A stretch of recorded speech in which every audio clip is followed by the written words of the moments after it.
Amém, meus irmãos? Conto com vocês. Abra sua Bíblia, por gentileza. Em Atos capítulo 2, versículo 38, desde o primeiro domingo de junho, nós estamos meditando no tema sobre evangelização bíblica e nós abordamos esse tema sobre vários aspectos. Na primeira mensagem, nosso irmão Emerson abordou uma introdução sobre o que é evangelização, tanto no sentido de posicionar o tema biblicamente, quanto no sentido de dar o incentivo que essa é a vocação para a qual todos os cristãos foram chamados. Na segunda mensagem, o pastor Daniel abordou a necessidade de fazermos evangelização segundo o modelo bíblico. Uma evangelização que, ao invés de oferecer Jesus como mercadoria, chama homens ao arrependimento de seus pecados. Na terceira mensagem, nós aprendemos a respeito das objeções a se evangelizar. Então foi trazido para nós as desculpas que nós tradicionalmente damos em fazer essa obra e como que a gente deve se desarmar dessas desculpas para fazer corretamente. Hoje, nós estudaríamos o tema de evangelização sem apelo. Como fazer evangelização sem apelo? Mas o meu coração ardeu para direcionar a mensagem para uma outra perspectiva e, em tempo oportuno, nós falaremos desse tema, porque pretendemos falar sobre a obra de Deus e evangelização até o final do ano. Mas eu estava orando e refletindo, pensando o que leva uma pessoa a não querer evangelizar. O que leva um cristão a não querer levar a mensagem do evangelho, seja de qualquer forma. Porque evangelização pode ser feita de diversas maneiras, não necessariamente você entregar um folheto na rua, existem N formas de você comunicar o evangelho.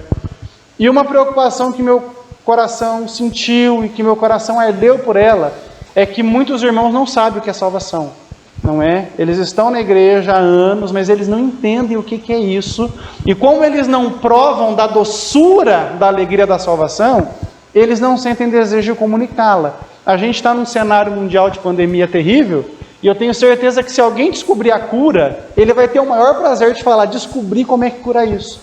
E só que nós temos, não é, um enfrentamento muito maior, porque o coronavírus não manda ninguém para o inferno, o pecado manda. E nós conhecemos a cura e conhecemos a dieta para nós nos mantermos sãos. A cura foi conquistada na cruz, onde Jesus Cristo derramou o seu sangue. E quando nós recebemos a fé e a obedecemos, a gente se mantém vivo diante de Deus e curado da doença. Então, se nós sabemos isso, por qual razão a gente não comunica isso? Então, muitos irmãos, infelizmente, perderam a alegria da salvação. Perderam a compreensão do que é a salvação e perderam a perspectiva do que é eterno. Então, eu quero trabalhar isso com vocês nessa manhã, segundo a graça de Deus. Trazer ao coração de vocês uma conscientização para que vocês entendam a gravidade da mensagem do Evangelho. Ela é uma boa notícia que tem na sua contraparte uma gravidade. Ela exige de nós um posicionamento. Eu posso ficar indiferente sobre a pessoa que governa o país, eu posso ficar indiferente sobre a qualidade da gestão do meu gerente da empresa que eu trabalho, eu posso ficar indiferente sobre a cor da camisa que o pastor Daniel usa de vez em quando, mas eu não posso ficar indiferente à cruz de Jesus Cristo. Se eu fico indiferente à cruz de Jesus Cristo, eu não entendi o que ela significa. E se eu não entendi o que ela significa, eu não sou um salvo em Cristo. Então essa cruz tem que me constranger. Ou obedecer a Deus, ou a permanecer obstinado diante dele. Se a cruz para nós é indiferente, me perdoe os ouvintes aqui nessa manhã, nós não somos salvos em Cristo ainda. Não dá para ficar indiferente diante da cruz de Jesus Cristo. Então, vamos pensar um pouco sobre ela. Atos capítulo 2, versículo 38, a Escritura diz assim: Pedro respondeu, arrependam-se, e cada um de vocês seja batizado em nome de Jesus Cristo para perdão de seus pecados, e receberão o dom do Espírito Santo. Amém, meus irmãos? Então, quando nós vemos Pedro finalizando a sua primeira mensagem evangelística, nós não vemos ele fazendo um apelo de salvação tradicional, não é? Ele não convida os seus ouvintes a aceitarem Jesus, ele convida os seus ouvintes a se arrependerem dos seus pecados. Isso se dá pelo fato de que Pedro tinha uma perspectiva bíblica do que é a salvação. Nós não podemos considerar a salvação como um produto em promoção que deve ser oferecido desesperadamente, senão a validade dele vai vencer e a gente vai ter prejuízo. A salvação é uma decisão que muda o destino das pessoas, é uma decisão de céu e de inferno. Por isso, urge na voz do apóstolo a necessidade de convidar os discípulos que estão ouvindo ele ali, aquela audiência que está diante dele, a tomar a decisão correta diante da cruz de Cristo, que é se arrepender, para que recebam não uma casa na praia, não uma promoção no serviço, não a cura de uma doença, mas a vida eterna e o perdão dos pecados por Cristo Jesus. Nós temos a necessidade, como igreja de Jesus, de sustentarmos esse que é o nosso tesouro com muita paixão. O Evangelho é o tesouro da igreja. O tesouro da igreja não é a beleza do espaço, não é a qualidade dos seus assentos, não é o carisma do pregador. O tesouro da igreja é o Evangelho da glória de Cristo. Esse é o nosso tesouro. Porque todas essas coisas podem ser oferecidas em um caráter não cristão, mas o Evangelho pregado com fidelidade, só a igreja de Jesus Cristo pode anunciar. Por isso essa mensagem é o nosso diferencial e o nosso tesouro. E eu percebo, meus irmãos, que nós vivemos dias em que os cristãos não entendem mais a pureza e a glória do Evangelho. Essa é uma mensagem muito necessária para esses dias, porque se nós não formos salvos, a gente não vai ter desejo de levar ninguém a conhecer a salvação. É uma mensagem urgente, porque muitos cristãos estão na igreja e não sabem o que é salvação, não têm ideia do que seja isso. E é uma mensagem que deve fazer o nosso coração arder. Por quê? Se eu não sei o que é salvação e se eu não tenho alegria dela, eu posso ter uma credencial de membro, eu posso estar assistindo os cultos, eu posso ter amizades na igreja, mas no final eu irei ao inferno como qualquer outro pecador da face da terra. Então nós precisamos ter posição diante da cruz de Cristo. Amém, meus irmãos? Então vamos tentar definir biblicamente o que é salvação.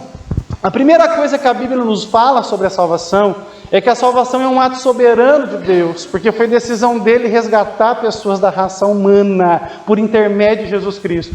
Quando nós pensamos no grande drama do Evangelho, que é a queda do homem Adão, nós vemos que Deus não ocasionou aquela queda, foi uma decisão livre de Adão de desobedecê-lo. Ainda que a gente reconheça teologicamente que Deus tinha diante dos seus olhos o controle sobre cada um dos atos, foi Adão que desobedeceu o mandamento de Deus e assim trouxe maldição para toda a raça humana. Quando Adão caiu, todos nós que estávamos nele, afinal somos descendência dele, caímos também. Quando Adão desobedeceu, a obstinação do mal que entrou no seu coração passou para todos nós. E como estávamos nele, a culpa do seu pecado é a nossa culpa também. Dessa forma, aquela desobediência trouxe problemas gravíssimos para a humanidade, levando os homens a se alienarem de Deus. Irmãos, Deus tinha todo o direito para falar assim: olha, vocês querem seguir o caminho de vocês? Vão embora. Desçam ladeira abaixo, já tem o destino de vocês preparado na ponta. Mas por um motivo inexplicável, soberano, eu vou perguntar para Deus quando eu chegar lá por que Ele fez isso. Ele olhou para a nossa raça caída, miserável, e Ele falou assim: eu vou resgatar vocês.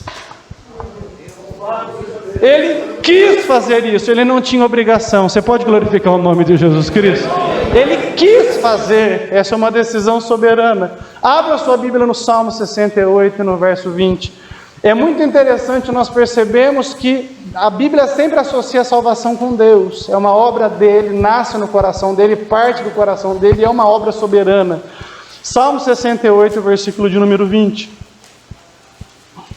Deus existe por si mesmo, Ele não precisa de humanos, não precisa da gente, Ele tem os anjos perfeitos no céu para adorá-lo, mas Ele, por algum motivo santo, sagrado e misterioso e cheio de amor, Ele se enamorou conosco, e isso é para render glória ao nome dEle.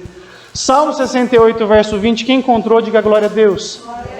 A Escritura diz assim: o nosso Deus é o Deus da salvação, e a Deus, o Senhor, pertencem os livramentos da morte. Louvado seja o nome de Jesus Cristo. O nosso Deus é o Deus da salvação, é desejo, prazer dele salvar homens e mulheres, e ele faz isso para demonstrar a sua soberania, mas principalmente a sua misericórdia. Conquanto a salvação seja primariamente um ato soberano de Deus, porque ele quer salvar, também é um ato da sua infinita misericórdia, porque em sua decisão soberana, Ele decidiu agracejar pecadores da nossa raça decaída. Esse é um gesto de misericórdia. A salvação não é um favor de Deus. Eles pecaram, fui eu que coloquei a árvore lá no jardim, eles pisaram na bola, eu vou tentar reparar o erro que eu cometi. Deus não errou. Deus ensinou ao homem o caminho de vida e de morte, e esse obstinadamente quis a morte em detrimento da vida. Então Deus não tem obrigação de salvar ninguém. Ele faz isso porque Ele é bom. Ele faz isso porque Ele é generoso. Ele faz isso porque Ele é misericordioso. Ele faz isso para nos mostrar que na sua sublime santidade há amor inesgotável e sem fim. Louvado seja Deus. Quando Ele faz isso, ao se voltar para nós, Ele está nos dando aquilo que nós não poderíamos obter de uma outra forma: o perdão dos nossos pecados, a restauração da nossa comunhão com Ele. Paulo fala disso de uma forma graciosa em Efésios capítulo 2. Abra sua Bíblia, por gentileza. Efésios capítulo 2, do versículo 4 ao versículo 7. Um dos textos bíblicos mais maravilhosos das epístolas paulinas. Louvado seja o nome de Jesus. Efésios capítulo 2, do verso 4 ao 7. Vamos à Escritura. Nós devemos falar somente por ela, nada além dela. Louvado seja Deus. Todos os irmãos encontraram? Amém. A Escritura Sagrada diz assim: mas Deus, que é riquíssimo em misericórdia, pelo seu muito amor com que nos amou, estando nós ainda mortos em nossas ofensas, nos deu vida juntamente com Cristo, porque pela graça vocês são salvos. E Ele nos ressuscitou juntamente com Ele, e nos fez assentar nos lugares celestiais em Cristo Jesus, para mostrar nos séculos vindouros as abundantes riquezas da sua graça, pela sua benignidade para conosco em Cristo Jesus. Aleluia. Marque na sua Bíblia essa palavra riquíssima. Qual que é o tamanho da misericórdia de Deus? É pouco ou é grande? Paulo explica para nós, ela é riquíssima.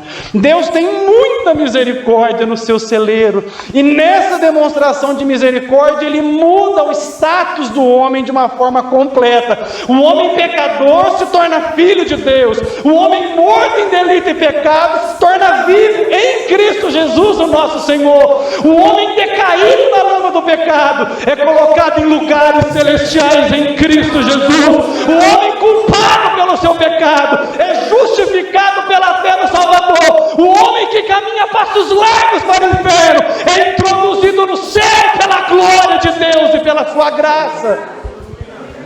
Salvação e misericórdia, glorifica o nome de Jesus. Deus teve misericórdia de nós. Então nós já sabemos que a salvação é um ato soberano e misericordioso, mas agora pergunto para você: nós somos salvos do quê? Do que nós fomos salvos? A Bíblia nos apresenta pelo menos 5 problemas que foram causados pela queda. A salvação visa resolver cada um deles para restaurar nossa condição diante de Deus. A salvação se trata dessa bondade de Deus que é externada a nós. É um ato de resgate. É Deus descendo a nós para nos salvar. É Deus fazendo com que aquele drama que foi causado pela queda se encaminhe no sentido de uma restauração. E nesse processo de salvação, o primeiro objetivo de Deus é nos libertar da morte espiritual. Deus disse para Adão: se você comer dessa árvore, você certamente vai morrer. Deus não mentiu. Ele comeu e permaneceu vivo no corpo, mas a sua alma foi ferida de morte, ele já não tinha mais comunhão com Deus. Então a salvação visa primariamente nos libertar da morte espiritual, porque o salário do pecado é a morte. E em nossa desobediência nós nos tornamos alienados de Deus. Não tinha mais como um Deus santo ter comunhão com um homem pecador. Abra sua Bíblia em Colossenses, por gentileza. Capítulo 2 e versículo 13. Louvado seja Deus! Que gesto maravilhoso! Que Deus grande é esse que transforma a morte em vida! Louvado seja Deus! Colossenses capítulo 2 e versículo 13. A salvação visa primariamente nos libertar da morte espiritual. Colossenses capítulo 2 e o versículo de número 13. Todos os irmãos encontraram?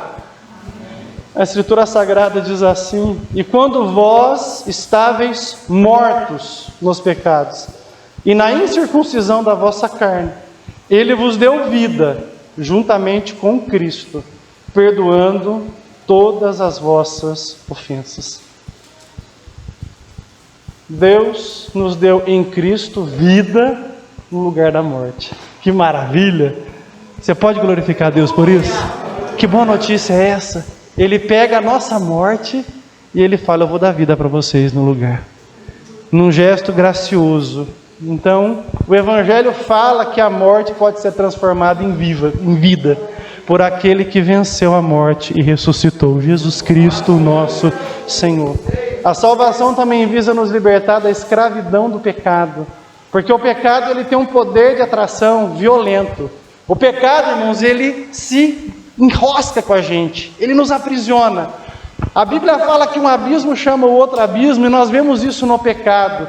O homem sem Cristo, ele pode até parecer virtuoso. Se você analisar, por exemplo, na sociedade, é bem provável que você veja entre os ateus, entre os budistas, entre os islâmicos, pessoas que tenham virtudes comparáveis a de cristãos nascidos de novo. Mas existe uma diferença nessas virtudes ao coração que rejeita Deus e rejeita Cristo, e esse é o maior pecado. Nós não podemos deixar que esse pensamento atual de que qualquer caminho serve desde que a pessoa fique boa, porque essa mensagem, apesar de bonita, atrativa, é mentirosa. Deus determinou que existe só um caminho de salvação, que é Cristo, e o maior pecado que nós podemos cometer é olharmos para aquilo que Cristo fez na cruz e falar: isso aqui para mim não tem finalidade, eu consigo ser bom sem isso. Não, você consegue ser orgulhoso sem aquilo, você consegue ser obstinado sem aquilo, porque o paciente não fala para o médico qual remédio ele tem que tomar. Quem receita o remédio é o médico, e o médico dos médicos, o nosso Criador, decretou: o remédio que cura o pecado é a morte do meu filho na cruz. O que lava os pecados da humanidade é o sangue de Jesus Cristo. O que coloca pecadores no céu é a morte, a ressurreição do meu filho na cruz.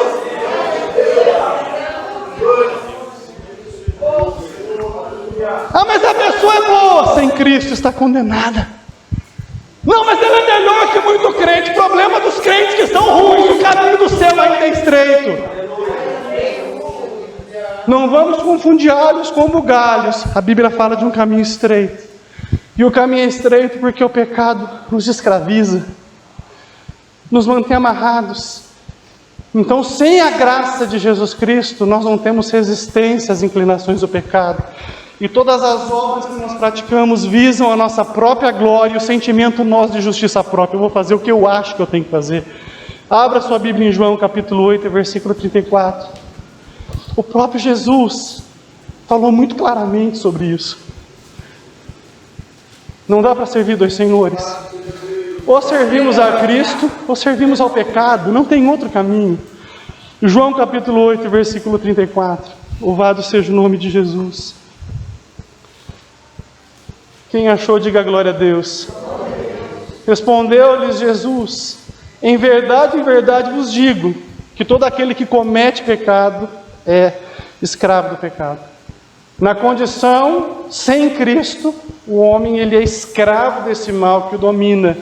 E até mesmo nas suas aspirações bondosas há um lastro de orgulho. Eu posso fazer o bem sem Deus, eu não preciso de Deus para ser bom. Nós estamos dizendo para quem manda nisso tudo que a gente não precisa dele. Que loucura! Que loucura! Deus que é o dono disso, esse mundo é dele. Meu corpo, minhas regras não. O mundo é de Deus, o universo é dele, as regras são dele. Você pode glorificar o nome de Jesus? Todas essas afirmações são as formas que a sociedade decaída encontrou de dizer para Deus que não precisa dele, que o evangelho está ultrapassado. Mas a gente sabe que é nessa palavra que há poder para purificar o nosso pecado, para nos libertar de todo o mal. Por isso, o pecado ele é uma forma de escravidão. A morte de Cristo rompe com essa escravidão, nos tornando livres para a sua glória. O terceiro problema que o pecado de Adão trouxe é a culpa do pecado. A Bíblia apresenta Deus como um justo juiz. Quem já leu isso na Bíblia, dê um glória a Deus bem alto aí em nome de Jesus Cristo. Se Ele é um justo juiz, nós estamos inseridos no universo onde as leis e as regras são dele. E todas as vezes que nós pecamos contra um Deus que é santo e que é eterno, nós nos tornamos eternamente culpados pelo pecado. Se o Renan brigar comigo, Eu sou terreno, ele é também, a culpa dele é terrena. Mas quando a gente peca contra um Deus eterno, a nossa culpa é eterna. Então, não adianta subir uma escadaria de joelho, acender uma vela, pagar promessa. Pecado não é lavado com sacrifício de homem, pecado é lavado com sacrifício de sangue feito pelo Filho de Deus. Então nós estamos culpados diante dele. Estando culpados, como vamos nos apresentar diante do justo juiz? A nossa sentença já foi lavrada. Jesus disse: eu não vim para condenar o mundo, eu vim para salvá-lo. Vocês já têm a palavra que condena vocês. A palavra está escrita, não tem como fugir dela. Ou nos submetemos a ela em obediência, ou deixamos ela de lado e vivemos a nossa vida no pecado de uma forma descontrolada. Não tem como ficar neutro nisso. Por isso nós precisamos da graça de Cristo para remover a nossa culpa. Abra sua Bíblia em Ezequiel, capítulo 18, versículo 20. Na profecia, Ezequiel deixa claro que cada um de nós é individualmente responsável pelos nossos pecados. E da mesma forma, ele antecipa que Deus promete acreditar justiça naqueles que o temem, naqueles que ele deseja salvar. Ezequiel capítulo 18, versículo 20. Quem achou, diga: Jesus é bom. A Escritura diz assim: aquele que pecar é que morrerá. O filho não levará a culpa do pai, nem o pai levará a culpa do filho. A justiça do justo lhe será acreditada, e a impiedade do ímpio lhe será cobrada. Deus não tem o culpado por inocente. Deus não tem sangue de barata, graças a Deus por isso. Odiaria servir a um Deus que vê o mal do mundo e não faz nada. Deus se importa conosco. Você pode glorificar o nome de Jesus Cristo? Ele promete restaurar todas as coisas, e ele diz: a impiedade do ímpio vai ser cobrada dele, mas a justiça do justo vai ser creditada. Essa justiça não está no justo, mas ele a recebe por graça. Nós fomos justificados pela fé em Jesus Cristo. Louvado seja Deus. Então, primeiro, a salvação visa nos livrar da morte espiritual. Segundo, da escravidão do pecado. Terceiro, da culpa do pecado. Quarto, das garras do próprio diabo. O homem sem Cristo está escravizado tanto pelo pecado como quanto o filho das trevas, o príncipe das potestades do ar. E não tem neutralidade, irmãos. Não tem como você não estar com Deus, não é? E estar sem o diabo também. Ou estamos de um lado, ou estamos do outro. E isso não é um maniqueísmo tolo. Não é como se houvessem duas forças brigando, bem contra o mal. Não existe isso no universo de Deus. Deus triunfa em qualquer circunstância. Essa batalha não é perdida para Deus, Ele já ganhou antes de tudo acontecer. Louvado seja Deus. Mas para nós, na nossa esfera de vida, ou estamos com Deus ou estamos com o diabo. Não tem neutralidade. Eu sempre brinco que o muro também pertence ao diabo. Tem gente que fala: não, eu estou em cima do muro. Eu sei que Deus é bom, mas eu não faço coisa errada. Então eu estou lá em cima do muro. Não, o muro é do diabo também. Pula para a graça em nome de Jesus Cristo. Escapa pela tua vida. Crê em Jesus como seu Salvador. Abra sua Bíblia em Efésios capítulo 2, versículo 2. Mas pastor, eu acho que não é assim não é possível. Eu quando não era da igreja, até que eu era gente boa, até que era bonzinho, legal. Acho que o senhor está pegando pesado. Não, sou eu, não é a Bíblia. Achou ruim, fala com ela. Resolve lá com ela. E resolve com quem a revelou. Efésios capítulo 2 e verso 2. Quem achou, diga glória a Deus. Em que noutro tempo andastes, segundo o curso desse mundo, segundo o príncipe das potestades do ar, do espírito que agora opera nos filhos da desobediência.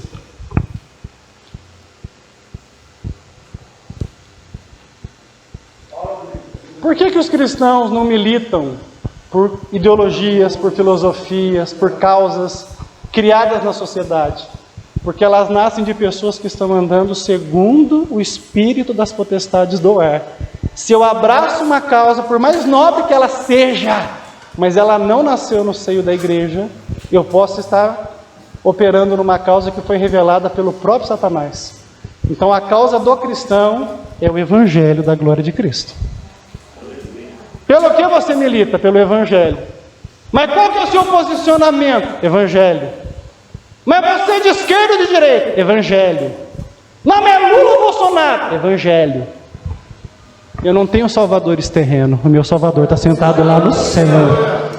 Lá no céu. Amém? Cuidado. Cuidado. Atenção. Vigilância. Estamos sendo tratados como gado por duas forças polarizadas que querem dominar a nossa mente, mas a nossa mente é dominada por Jesus Cristo de Nazaré. Cuidado. Cuidado. Nós precisamos ser livres por fim, e esse é o ponto nevrálgico do Evangelho, da própria ira de Deus. A nossa geração foi ensinada que Deus é um camarada amoroso, best friend forever, né? Deus é o Homem-Aranha, o amigão da vizinhança, não é? É o amigão da vizinhança. Esses dias eu vi uma transmissão, fiquei indignado. Uma pessoa com uma índole tradicionalmente conhecida como repulsiva, né? Tendo uma conversa com uma celebridade, um influencer, né? E o influencer pediu para essa pessoa cantar uma música que mexia com o coração dela. Irmãos, eu imaginava que essa pessoa fosse cantar tudo. Gilberto Gil, Caetano Veloso, Maria Bethânia. Mas a pessoa cantou Sabor de Mel. Um ímpio, né? Encheu a boca. Essa música toca, eu não consigo nem cantar. Quem me viu passar na prova e não me ajudou? Por que a sociedade tem essa visão de que ela pode continuar no pecado e ainda assim ser apegada com Deus? Porque nós falhamos em anunciar o Evangelho completo. Pregamos um Evangelho de amor sem mostrar que Deus, ele tem outros atributos. Deus é santo, louvado seja Deus. Deus é justo, louvado seja Deus. Deus é reto, louvado seja Deus. Deus é eterno, louvado seja Deus. Deus é reto nas suas atitudes. Mas quando a igreja não prega o Evangelho completo para ser agradável ao mundo, o mundo se aposta da igreja. Então, o Evangelho trata da ira de Deus. Deus não está gostando da forma como as coisas estão nesse mundo, nunca gostou desde a queda. E enquanto o homem trabalha para fugir de Deus, Deus trabalha para restaurar o povo que Ele escolheu. Então Deus está trabalhando. Você está aqui porque a obra de Deus não parou. Glorifique o nome de Jesus Cristo. Não é? Então o Evangelho visa nos livrar da ira de Deus. Abra sua Bíblia, por gentileza, em Romanos capítulo 10, versículo 3. O homem, quando desconhece a justiça de Deus e os seus atributos, ele tenta produzir a sua própria justiça. O que nós vemos hoje são pessoas de fora querendo dizer para a gente como que Deus é. Mas Deus não é amor? Também é. Ah, mas Deus não tem que agregar todos? Também tem. Mas existem outros aspectos que são importantes para que a nossa posição seja bíblica e coerente. O problema é que o mundo se aposta daquilo que não ofende. Então é muito bonito falar que Deus é amor e continuar vivendo uma vida de pecado terrível e querendo calar a voz de quem ainda quer glorificar a Deus. É lindo isso. E tem cristãos que aplaudem. Eu acho impressionante os cristãos aplaudindo pessoas ímpias que vivem no pecado, querendo ditar valores morais. Irmãos, a Bíblia Sagrada é a verdade. A parte disso não existe salvação. Não se iluda, pelo amor de Deus. Estão querendo conquistar sua mente, transtornar os seus valores. Mas a Bíblia diz o seguinte nas palavras de Jesus: passa os céus e a terra, mas as minhas palavras não vão te passar. Aleluia! Não brinque com a sua salvação, é coisa séria. Romanos capítulo 10, verso 3. Porquanto não conhecendo a justiça de Deus e procurando estabelecer a sua própria justiça, não se sujeitam à justiça de Deus. Ah, eu acredito em tudo na Bíblia, menos nisso. Então você acredita em você mesmo. Não, eu acredito em todos esses versículos, menos nesse. Esses aqui foram inspirados, esse eu acho que não. O autor estava bravo com o meu pastor Sérgio. Não, então você acredita em você mesmo. Ou você acredita em toda a Bíblia, ou você não acredita nela. Não tente estabelecer a sua justiça. Eu não vou fazer religião do meu jeito, né? Vou fazer religião do meu jeito, eu vou ficar em casa, quando eu achar que é bom eu vou, quando eu achar que não é bom eu não vou. Vai fazendo religião do seu jeito. Esse caminho se chama justiça própria, ele leva ao inferno.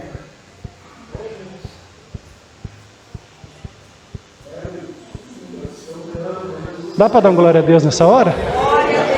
Não, eu vou fazer do jeito que eu acho que é bom. Não, eu vou fazer o que a Bíblia manda fazer. A questão não é se funciona ou não, é o que a Bíblia fala. Se a gente quisesse fazer o que funciona, eu estava fazendo campanha de milagre aqui toda semana, isso aqui estava cheio. Mas eu escolhi o duro caminho de fazer o que é certo. E fazer o que é certo é pregar céu, inferno, pecado, santidade, verdade, mentira. E se posicionar. E ter posição. Então a gente vai mais devagarzinho, mas vai com qualidade para a glória do nome de Jesus Cristo. Porque encheção de linguiça em púlpito tem sobrando aí, mas tem um povo que está disposto ainda a pregar a verdade. E eu tomei a decisão de estar unido a esse povo. Então cuidado, meus irmãos. Não estabeleça a sua própria justiça. Não fazemos religião self-service. Não é? Religião não é uma bancada de restaurante. Esse aqui me serve, esse aqui não me serve, esse aqui eu gosto, esse aqui eu não gosto. Não. Está na Bíblia, é para mim. É para mim. Eu vou obedecer, eu vou me esforçar nisso daqui. Ah, mas é arriscado. É melhor se arriscar pelo que garante vida eterna do que fazer do seu jeito e naquele dia ouvir: malditos, apartai-vos de mim para o fogo eterno.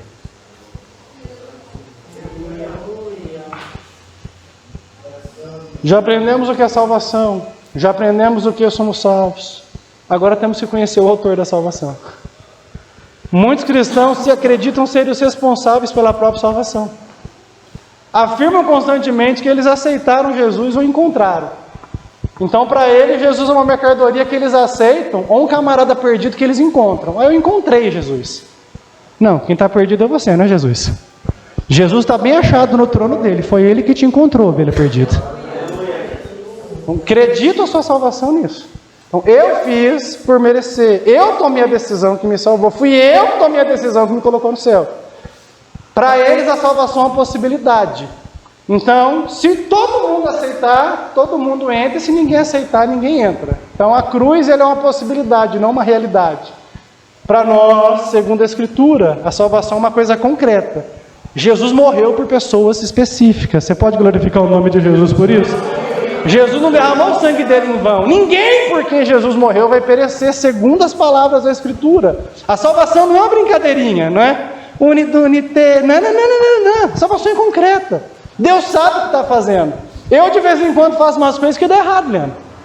Tem hora que eu tenho uns planos meio doidos que eu faço e não funciona. Deus não é assim. O que ele começa, ele termina. Louvado seja Deus. O que ele decide fazer, ele faz. E as três pessoas da Santíssima Trindade trabalham na salvação. Esse é um ponto que nós temos que entender. Jesus Cristo, ele é autor da salvação, mas essa salvação tem uma ação específica de cada pessoa da Trindade. Você foi salvo pelo Pai, você foi salvo pelo Filho, você foi salvo pelo Espírito Santo. A salvação começa por uma determinação de Deus de nos escolher. Como Ele é soberano e Ele viu o estado decaído nosso, Ele decidiu salvar multidões de nossa raça. De toda tribo, de toda nação, de todo gênero, de todo jeito. Irmãos, Jesus conseguiu salvar um cara como eu. Por isso Deus é misericordioso mesmo. Glorifica a Deus por isso. Né? Ele consegue salvar gente ruim, graças a Deus, porque Ele não vai encontrar uma pessoa diferente disso. Todos nós somos maus aos olhos dele, mas ele decidiu nos salvar, e essa decisão aconteceu antes do mundo ser mundo. Abra sua Bíblia em Efésios capítulo 1, do verso 3 ao verso 5. Nós precisamos evangelizar porque Deus já garantiu o resultado da evangelização. O sucesso da evangelização é garantido. Os que são de Deus ouvirão sua voz. Louvado seja Deus. Efésios capítulo 1, do verso 3 até o verso 5. Todos os irmãos encontraram? A Escritura Sagrada diz assim: Bendito Deus e Pai de nosso Senhor Jesus Cristo, o qual nos abençoou com todas as bênçãos espirituais nos lugares celestiais em Cristo, como também nos elegeu nele antes da fundação do mundo, para que fôssemos santos e irrepreensíveis diante dele em amor, e nos predestinou para filhos de adoção por Jesus Cristo para si mesmo, segundo o beneplácito da sua vontade. Então, antes do mundo ser mundo, Deus enxergou aqueles que Ele amou com amor salvífico e elegeu essas pessoas para pertencerem a Cristo, para serem dele. Olha, Quem aqui já passou por uma entrevista de emprego e foi reprovado? Levanta a mão já. Ô irmãos, que coisa horrível. Você chega lá, você é o cara, né? Seu currículo é invejável. Mas tu entra, você já dá um tropeção no lixo que estava na porta para pegar você. E aí você já senta meio trêmulo, né? Como é que é seu nome? José, não serve! Não é? É. Quantos anos você tem? Aí você fala, anos de vida ou de profissão? Aí termina assim, a pessoa fala aquela frase fatídica, né? Entraremos em contato em tempo oportuno. Você já sabe que você dançou. Não é? Dançou. Todos nós estamos reprovados diante de Deus. Nessa entrevista ninguém seria aprovado. Mas Ele decidiu colocar para dentro a maior parte de nós.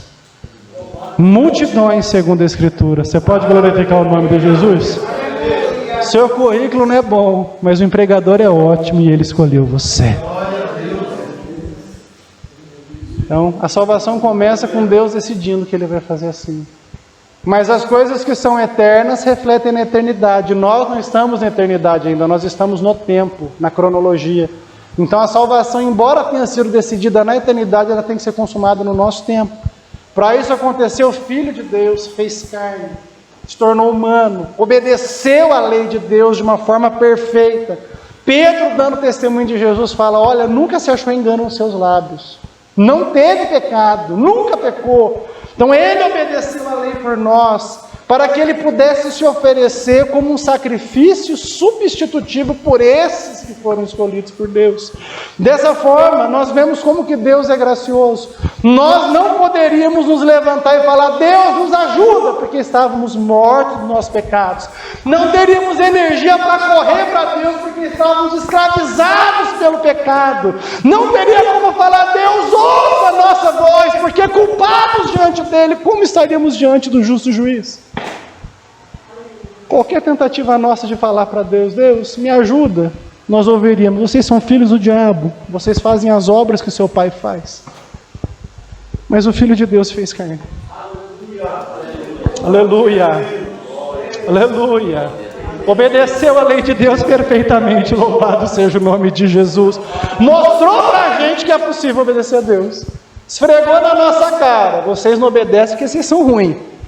Eu fiquei 33 anos na terra e eu não falhei. Ele mostrou, dá para obedecer. E Ele então se apresenta na cruz como um sacrifício substitutivo. Eu vou morrer pelo Nelson, eu vou morrer pelo Emerson, eu vou morrer pelo Rodrigo, eu vou morrer pelo Renan. Imagina coisa linda, irmãos. Coisa linda. Sabe aquele mês que você pisa na bola, a fatura do cartão de crédito vem R$2.000? E aí você olha para aquela fatura e você fala assim, mas que atrevido que você é, né? Você sabia que você não precisava daquele sapato, mas tu comprou. Você sabia que essa televisão não ia prestar, mas tu comprou. E aí você fala, como é que eu faço para quitar essa dívida? Eu não tenho dinheiro. Aí eu chego para você, sentir de Deus te ajudar. Dá a conta mais alta que você tem que eu vou pagar. Aí eu pego a fatura e pago, falo, tá paga. Como é que você vai se sentir?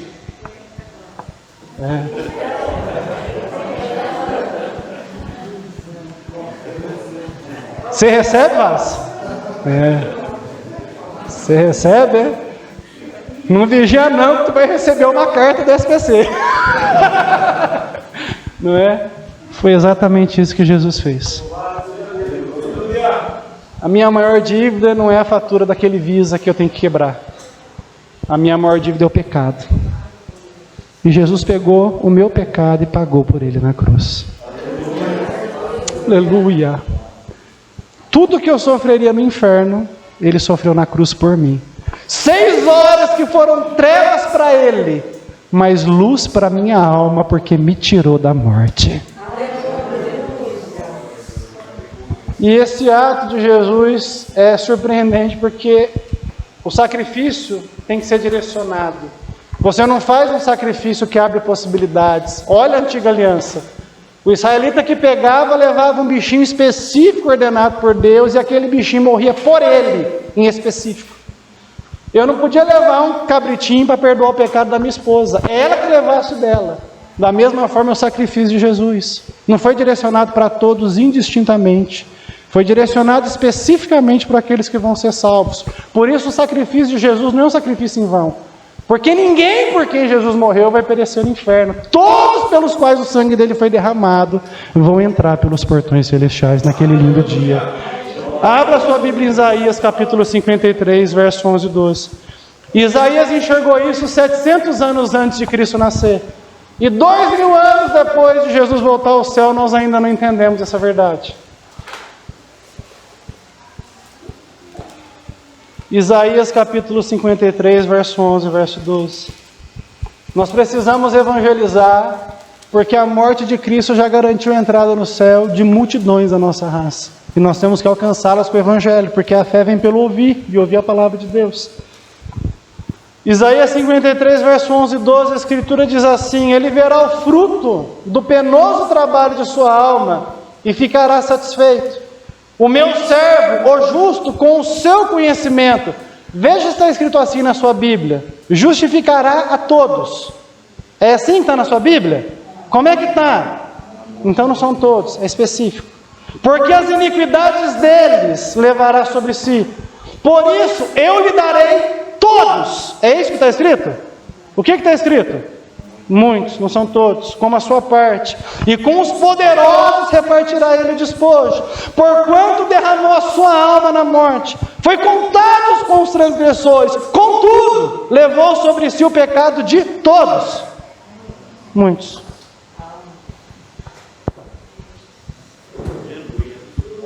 Se fosse por todos, todos estavam no céu. Mas foi específico. Foi direcionado.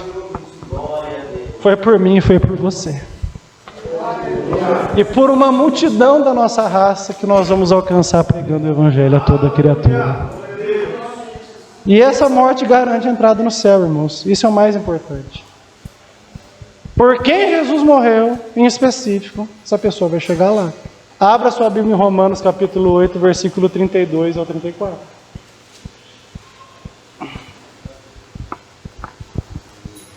Aleluia. Oh, irmãos, Deus está na casa. E Ele está na casa trabalhando na mentalidade nossa para a glória de Deus, para rendermos glória ao nosso Senhor.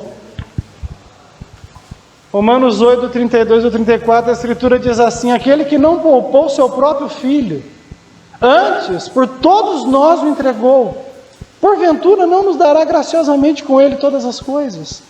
Quem tentará acusação contra os eleitos de Deus? É Deus quem os justifica. Quem os condenará? É Cristo quem morreu, ou antes quem ressuscitou, o qual está à direita de Deus e também intercede por nós. Aleluia. Aramandaguianda raça. Por causa da escolha soberana de Deus a seu respeito, não tem como alguém te condenar, nem tentar acusação contra você. Você foi justificado por quem manda. Aleluia. Louvado seja Deus. Então essa salvação é determinada na eternidade, consumada no tempo com a morte e a ressurreição de Cristo. Mas isso não é o bastante. Ela agora tem que ser comunicada ao coração dos eleitos. Eles devem ouvir. Por isso, quando fazemos o evangelismo, nós estamos fazendo uma parte do trabalho. O evangelismo é o chamado universal. Quem já leu na Bíblia, muitos chamados, mas poucos escolhidos, dá um glória a Deus aí bem alto. Está na parábola o tempo todo. Nós chamamos todo mundo. Vem, gente, vamos lá. Entra, gente, vamos. A festa está acontecendo na mesa da poça. Tem Coca Zero, vem. A gente chama todo mundo. Só o noivo conhece a noiva. Eu não sei quem é a noiva de Cristo.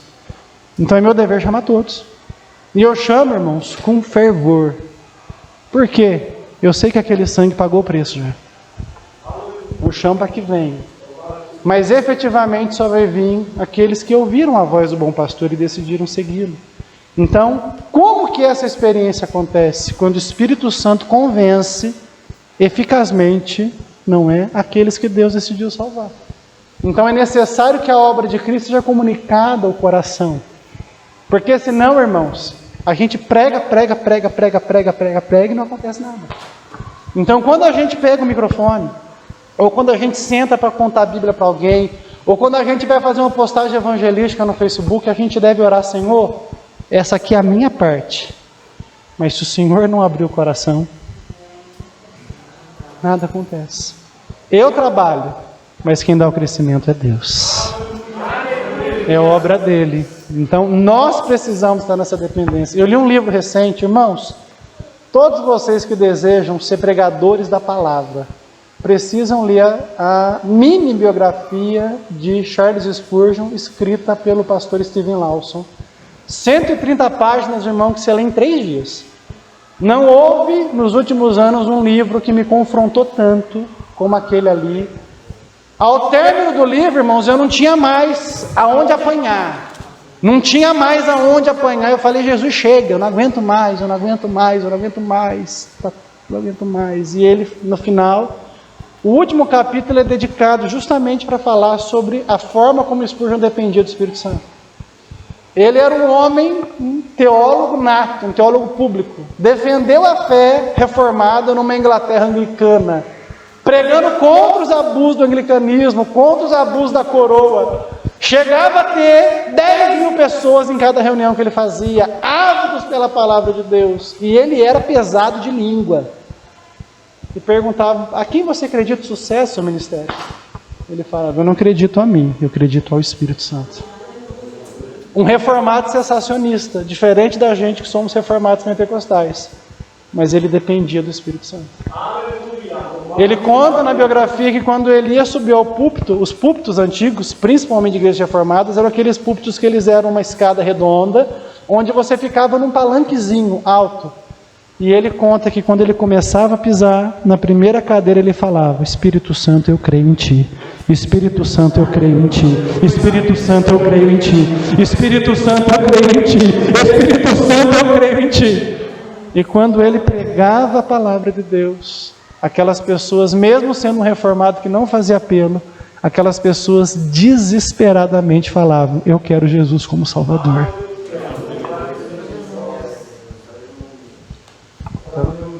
Essa obra é feita pelo Espírito. Aleluia. Abra a Bíblia em João capítulo 16, versículos 7 e 8. Você quer ter um ministério bíblico? Mergulha na Bíblia, mas ora bastante. Passarinho precisa de 2 asas para voar. Assim é o ministério do crente. Eu preciso da asa da Bíblia, mas eu preciso da asa da unção. Amém?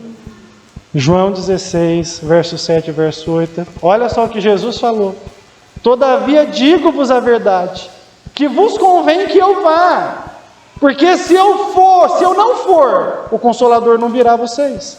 Mas quando eu for, vou enviarei. E quando ele vier, ele convencerá o mundo do pecado, da justiça e do juízo. Eu alerto sobre o pecado, o Espírito Santo convence. Isso significa que se o Espírito Santo não fizer esse trabalho, não tem como um pecador chegar a Cristo. Abra sua Bíblia em Atos capítulo 16, verso 14. Esse é um dos textos que mostram isso funcionando. Como é que é essa mecânica super interessante que Deus determinou para nos levar a fé nele. Atos 16, verso 14. Olha que interessante. Certa mulher chamada Lídia, da cidade de Tiatira, vendedora de púrpura, temente a Deus, nos escutava. O Senhor lhe abriu o coração para atender as coisas que Paulo dizia. O Senhor abriu o coração. Então, irmãos, a cada culto, o Emerson falou isso numa das mensagens anteriores dele, a gente está aqui ouvindo e a gente está aqui orando. Senhor, abre o coração das pessoas. Abre o coração das pessoas. Abre o coração das pessoas. Se Deus abrir o coração, o Evangelho entra lá dentro. Quantos creem nisso? Glorifica o nome de Jesus Cristo. Como a salvação é uma obra feita pelo Pai, pelo Filho e pelo Espírito Santo, tem como dar errado, irmãos? Você acha que tem como, Renan? Se o Pai, o Filho e o Espírito Santo colocar amor, irmãos, vai dar certo. É tão verdade isso, que Jesus nos dá essa garantia. Abra sua Bíblia, por gentileza, no Evangelho de João, capítulo 10, o verso 27 ao verso 29. A Bíblia tem 80 versículos que garantem a segurança da salvação. Eu escolhi 2 para ler para vocês, tem mais 78. Mas esses 2 aqui são surpreendentes. Surpreendentes. Quem achou, diga glória a Deus. Jesus dizendo: as minhas ovelhas, as que são dele, ouvem a minha voz, e eu conheço-as, e elas me seguem. E dou-lhes a vida eterna, e nunca hão de perecer, e ninguém as arrebatará da minha mão. Aleluia. Meu Pai, que me deu elas, é maior do que todos, e ninguém pode arrebatá-las da mão de meu Pai. Então, para eu perder a vida eterna que eu ganhei, a pessoa que vai tentar tirá-la de mim tem que ser capaz de me tirar das mãos de Jesus e das mãos de Deus.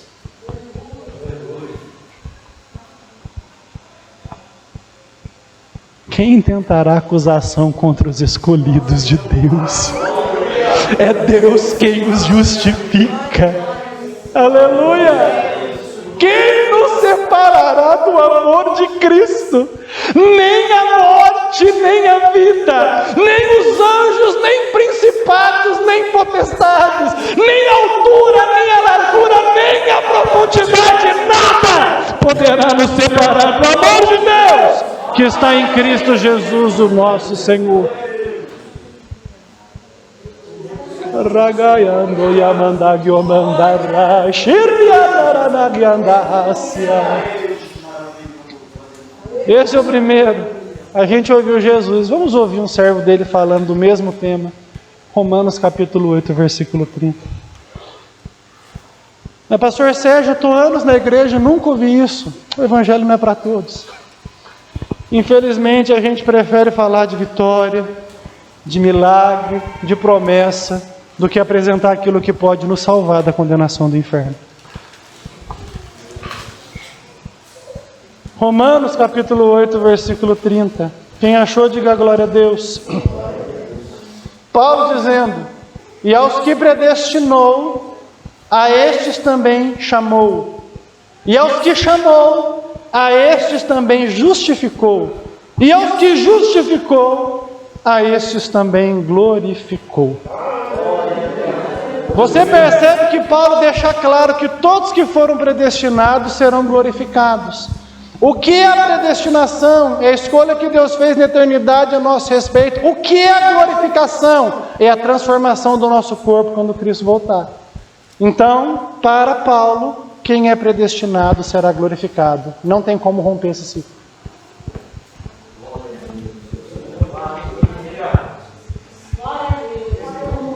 Aleluia. Aleluia. E você brincando com a salvação, ficando em casa à toa, não é? Passando tempo sem ler a Bíblia, sem orar. Vamos valorizar o que foi feito por nós. Vou ler João 5:24 para arrematar. Em verdade vos digo, palavras de Jesus: quem ouve a minha palavra e crê naquele que me enviou, tem a vida eterna. Não terá, tem. Não entra em juízo, não entra, mas passou da morte para a vida. E quem passou da morte para a vida não volta da vida para a morte. Os dons de Deus são irrevogáveis. Glorifica o nome do Senhor Jesus Cristo. Esse é o Evangelho. Qualquer coisa diferente disso não é o Evangelho de Jesus Cristo e não tem poder para salvar. Por isso, a finalidade da salvação não é enriquecer, não é curar doença, não é mudar a classe social, não é convencer você que você tem que ser um conservador ou um progressista. A finalidade da salvação é salvar você dos seus pecados. Somente isso. E agora que nós somos salvos dos nossos pecados, nós precisamos entender a urgência da evangelização. Porque Deus decidiu salvar pecadores através da proclamação do Evangelho. A fé vem pelo ouvir e ouvir a palavra de Deus. É meu papel pregar para todos, indistintamente. Eu não conheço os que Deus vai salvar, então vou pregar para todo mundo. Ide por todo mundo e pregar o Evangelho a toda criatura. Esse é o todo de toda mesmo. Não é um todo sem distinção, é todo universal. Eu vou pregar para todo mundo. Irmãos, eu vou dar trabalho para o diabo. Eu vou falar para todo mundo que Jesus é bom. E nesse processo, o Espírito Santo colaborará para que aqueles que ouvem o Evangelho creiam em Cristo para a salvação, se assim for determinado por Ele. Nós temos isso. É um ultraje nós conhecermos a cura do pecado e não espalharmos isso. Estamos ofendendo o Espírito da graça de Deus. Estamos dizendo para Deus que a graça que nós recebemos não é vã. Porque se eu não prego a cura, eu estou deixando as pessoas doentes. Abra sua Bíblia em Atos capítulo 4, versículo 12. É uma questão de vida e de morte eterna. Eu não posso ignorar isso. Eu tenho que pregar com autoridade, até que Cristo volte para nos salvar e para nos buscar. Atos capítulo 4, versículo 12.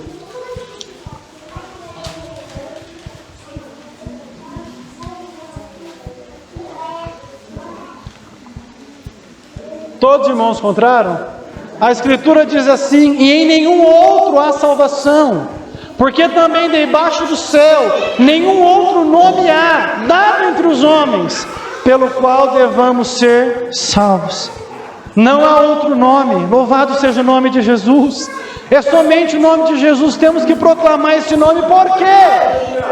Porque é uma questão de vida e de morte eterna. Marcos capítulo 16, verso 15 e verso 16. A Escritura diz assim: ide por todo mundo e pregai o Evangelho a toda criatura. Quem crer e for batizado será salvo, mas quem não crer será condenado. Irmãos, céu e inferno são destinos impossíveis da gente chegar. Não tem como escapar deles. E a cruz de Cristo determina exatamente para onde nós iremos. Marcos capítulo 9, versículo 43 e 44, deixa claro que nós não devemos de forma alguma ir para a condenação. Não devemos aceitar isso. Precisamos ouvir o Evangelho da graça e crer em Jesus Cristo. Olha o que a Bíblia fala: e se a tua mão te escandalizar, corta. É melhor para ti entrares na vida aleijado, do que tendo as duas mãos ires para o inferno, para o fogo que nunca se apaga, onde o seu bicho não morre e o fogo nunca se apaga.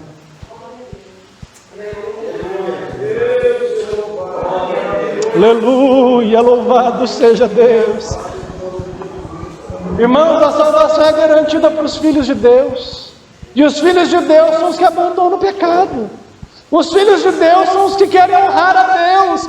Os filhos de Deus são os que se esforçam na graça de Deus. A graça tira o mérito, não o esforço.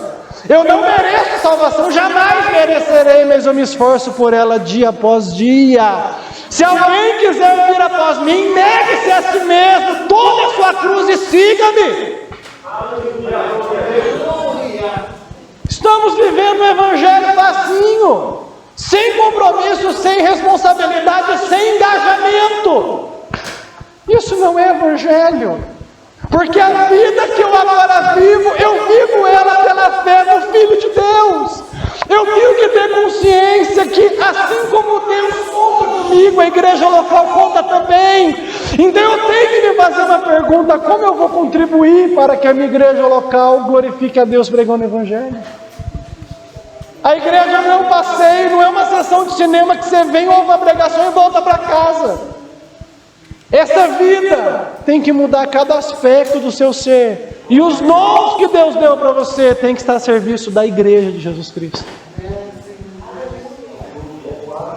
Cuidado, cuidado, cuidado. Cuidado para você não pensar que você está aí, não é, protegido, sem ter nascido de novo, sem ter se arrependido dos seus pecados. Há uma distinção muito grande. Você pode ter uma carteirinha de membro, mas se você não foi lavado no sangue de Jesus, o inferno está esperando você. Cuidado, Cuidado. É nosso papel evangelizarmos, nos engajarmos, servirmos a noiva e o noivo, até que o número dos eleitos se completa. Quando isso acontecer, aleluia, nós vamos viver o que está escrito em Apocalipse, capítulo de número 7. Abra sua Bíblia. Eu passei esses dias todos cantando esse hino que eu cantava no coral da igreja.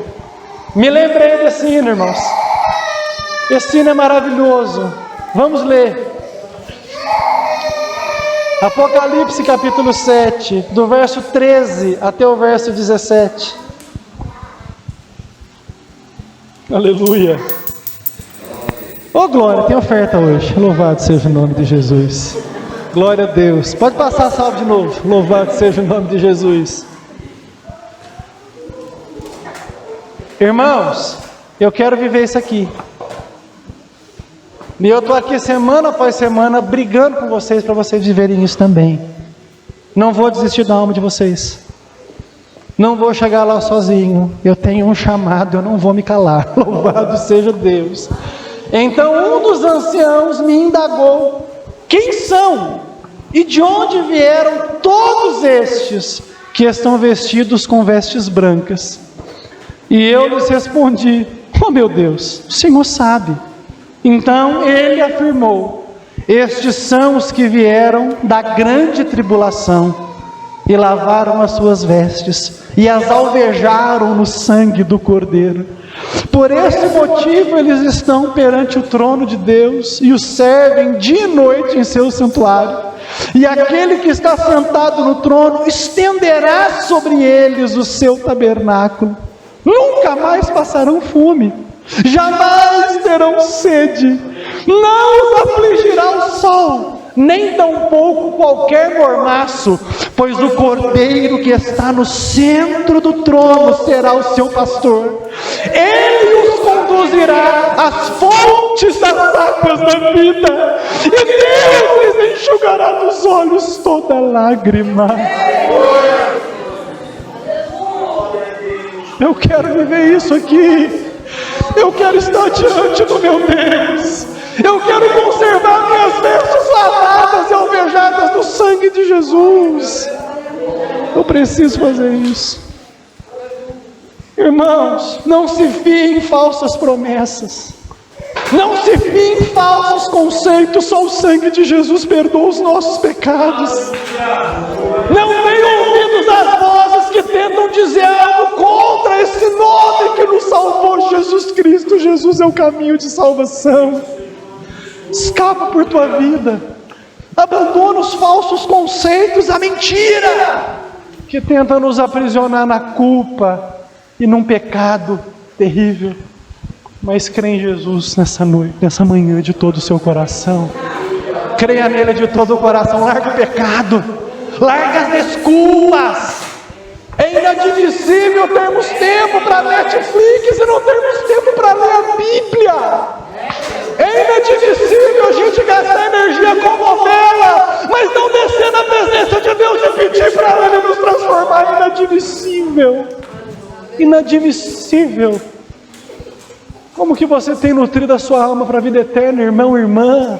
Até quando você vai dar desculpas? Até quando você vai preferir um compromisso social a um momento na igreja? Até quando? Quem te ensinou esse evangelho maldito? Que não é graça, é desgraça. O evangelho exige tudo de nós. Só que o preço dele foi pago na cruz por Jesus Cristo. Eu só recebo isso de graça e vivo para a glória de Deus. Cuidado. Se o evangelho não tem custado nada de você, você não está seguindo o evangelho de Jesus Cristo. E se você não está seguindo o evangelho de Jesus Cristo, não há esperança de salvação para você. As minhas ovelhas ouvem a minha voz e me seguem. E seguir a Jesus é ser como Ele. Fica de pé em nome de Jesus. Aleluia.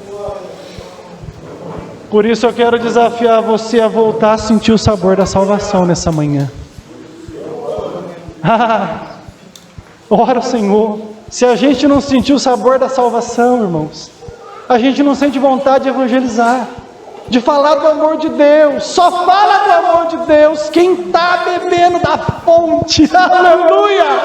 Quem está satisfeito com Cristo, e Ele sacia a nossa sede de amor, de perdão, de acolhimento, de causa, de propósito. Ele nos sacia. Se vocês daqui nessa manhã ainda não creem em Jesus Cristo, ou não creem direito, eu convido vocês a se arrependam dos seus pecados nessa manhã. Na oração que nós vamos fazer, diga: Senhor, me ajuda a te amar. Tenha misericórdia da minha vida, eu quero uma vida nova na sua presença. Você pode fazer isso nessa manhã. E me procure no final do culto e fale: pastor, eu quero servir a Jesus Cristo de todo o meu coração. Ele está chamando você: vinde a mim todos que estáis cansados e sobrecarregados, e eu vos aliviarei. E se você, irmão, está aqui perdido, desorientado, a mesa do bar é mais legal para você que a casa de Deus, a TV é mais interessante para você que a Bíblia, não é? Passear aí, sair passeando por aí é mais gostoso do que estar com os irmãos aqui orando e buscando a Deus. Por favor, veja em que evangelho você creu, não é o de Jesus. Os discípulos de Jesus estavam dispostos a dar a vida por eles, mas hoje nós negociamos a fé por qualquer coisa. Não brinque com a fé, porque Deus não está brincando com você. Não está brincando com você. Ore como Davi no Salmo 51, no verso 12: torna a dar-me a alegria da tua salvação, e sustente-me com um espírito voluntário. Quantos querem a alegria de salvação aqui? Glorifica o nome de Jesus Cristo.